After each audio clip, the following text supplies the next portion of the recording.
Assalamualaikum warahmatullahi wabarakatuh.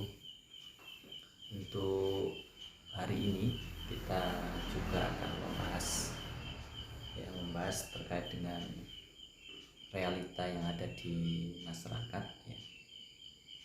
Kebanyakan anak-anak yatim ya.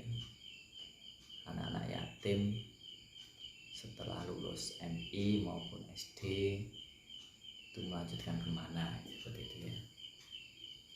Kadang bingung sebagai walinya atau sebagai saudaranya. Karena apa? Biasanya kalau anak yatim usia 0 tahun sampai usia lulus SD kelas 6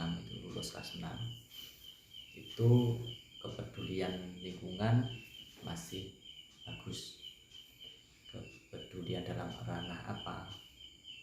Ya, perhatian dalam finansial, santunan dan sebagainya itu insya Allah kalau masih usia segitu sangat bagus. Tidak ada yang terlantar lah insya Allah seperti itu. Apalagi di lingkungan desa, di kota pun juga masih diperhatikan. Permasalahannya setelah anak lulus SD ataupun MI itu di lapangan terjadi sudah jarang ada orang yang nyantuni. Alasannya karena sudah balik lah atau bagaimana gitu ya. Itu kita harus memberikan solusi paling tidak. Bagaimana anak-anak yatim ini setelah lulus SD maupun MI bisa melanjutkan. Cuma karena kan hambatannya biasanya karena sudah ditinggal bapaknya meninggal, ayahnya meninggal ya,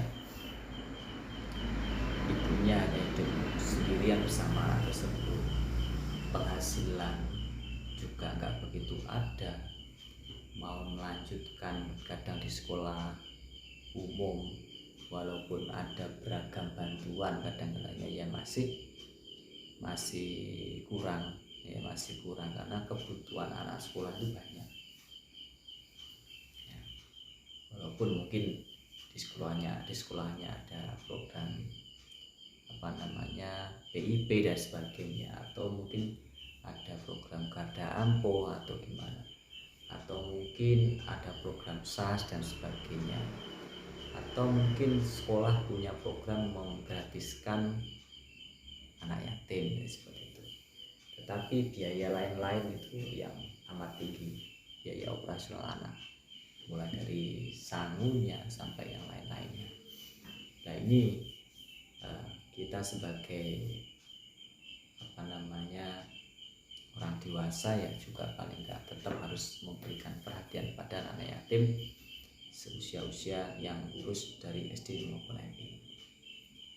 Nah biasanya anak yatim itu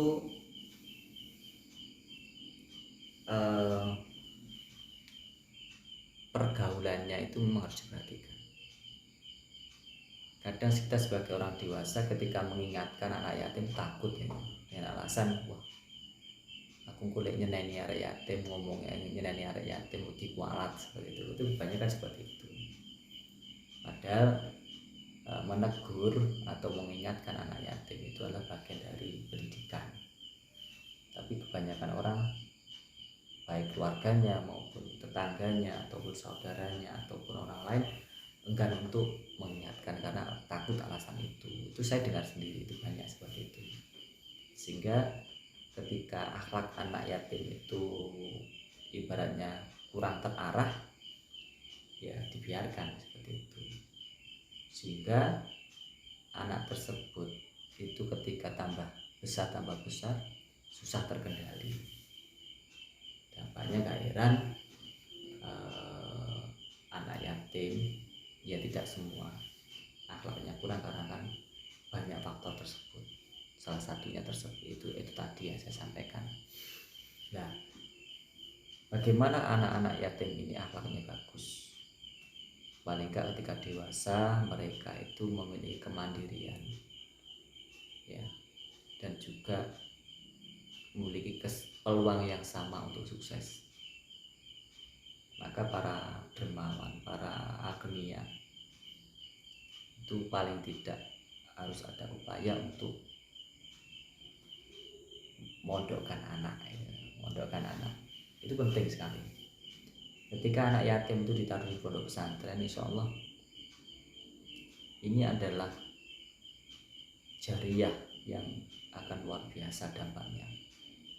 Selain anak itu nanti sekolah formalnya dapat, ngajinya dapat, dia menjadi anak yang soleh dan soleha, dan ketika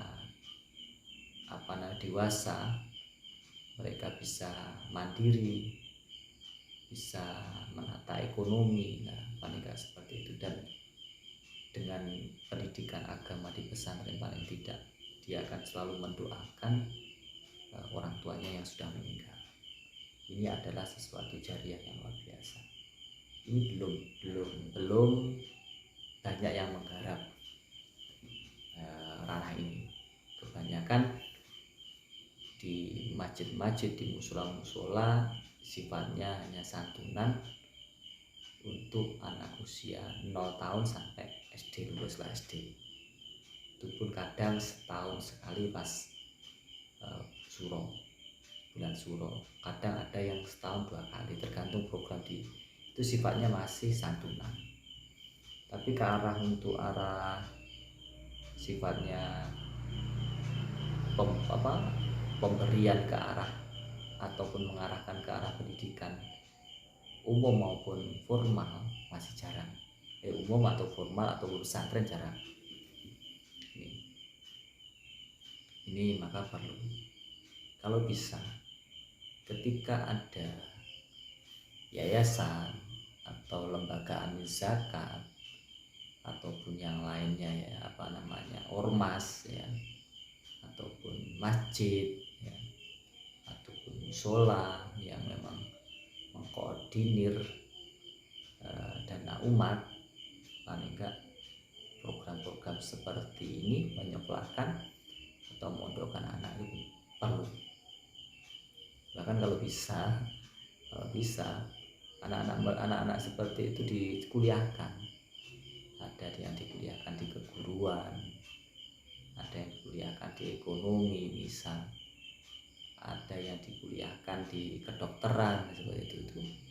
Nanti ketika lulus mereka menjadi dokter, menjadi perawat, menjadi bidan, ada yang menjadi guru ya, ada yang menjadi ahli ekonomi kan seperti itu. Nah ini yang luar biasa dampaknya luar biasa. Dan ada yang diarahkan setelah lulus SMA, SMK yang dia punya fisik yang bagus, diarahkan ikut tes rekrutan kepolisian maupun TNI. Itu luar biasa ini. Dan apalagi dari anak yatim yang diarahkan ada yang jadi pengusaha.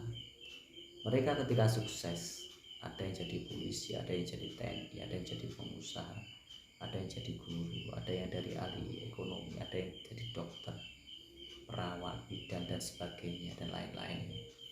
Paling enggak mereka itu akan memiliki jiwa sosial yang tinggi dan akan peduli kepada orang-orang yang membutuhkan. Itu seperti itu. Ini jarang yang orang menggarap potensi ini. Jadi kita masih kebanyakan sifatnya masih seremonial, banyak seperti itu. Monggo untuk